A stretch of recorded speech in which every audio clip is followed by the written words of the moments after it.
हाग्रामा महिलारिनि दुखुनांथाव समफोरा फैगासिनो दं होननायनि खारना बेनो मानो होननानै बुङोब्ला फैगौ समाव बिथांजों थाफाग्रा बिथांनि मावफाग्रा लोगोफ्रा सासेबो थानाय नङा आरो बिनि दुखुनांथाव हाग्रामा महिलारिनि गाज्रि समा फैगासिनो नोंथांमोनहाय नैबे भिडिअ क्लिपाव नुनो थांगासिनो दं। आं भिडिअखौ फुल्लि होलांजोबगोन। नोंथांमोनहाय नैबे भिडिअखौ नायलाङोब्लानो मिथिखागोन जे बिथां हाग्रामा महिलारि सारखौहाय गाज्रि समा फैगासिनो दं होननानै नैबे भिडिअआव बुंदों।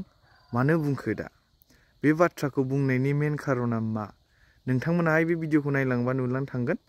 आरो बिथांखौ जे बुंबावदों बिथांजों जिखिनि मावफाग्रा थाफाग्रा मोजां मोनग्रा सुबुंफोरा गासैबो गुबुन मोनसे दोलोआवहाय बारजोबसिगोन एबा थांजोबसिगोन होननानै बुंदों।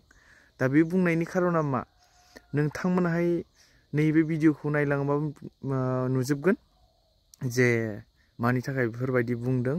लोगोसे बिथांखौहाय सोरबा बायदिया जेनजानायखौ लुबैया। मानि थाखाय मानो होनोब्ला बिथाङाबो 17 बोसोर BTC खौहाय सलायबोबाय। दा बिथांनि मावनायखौबो सोरबा बायदिया मोजां मोनदों, सोरबा बायदिया डेभेलप जानायखौ नुनो मोनदों।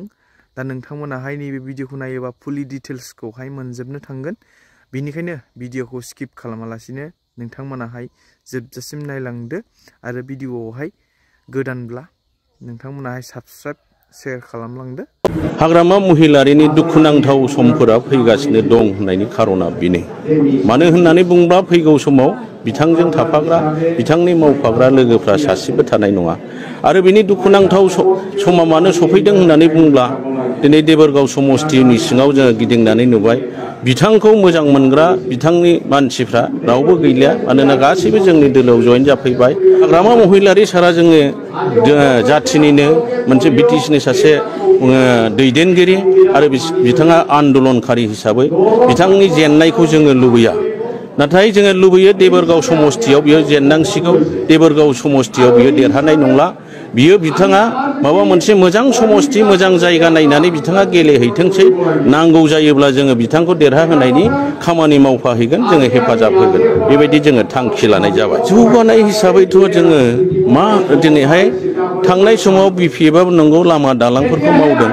दा जोङो 4 बोसोराव जोंनि UPPL दोलोनि खामानि मावनाया रायजो राजानि गांनाय उखैनायखौ नोजोर होनानै जोङो आगोलावहाय बिसोरो होनो रोङै माखासे आसनिफोरखौ होदों। दिनै अरुणोदय होदों, अनसाय बिथांखि होदों, रग निर्मल होदों। बिदिनो गोबां गामि ओनसोलाव रायजो जानाय आइ आफा बिदा फंबाय गोरिब दुखिफोरनि थाखायनो जोङो बेफोर आसनिखौ मावदों। आरो देरसिन बाख्नायनांगौआ बेनो जाहैबाय जोंनि प्रमद बर' सारनि दैदेननायाव दिनै सुबुं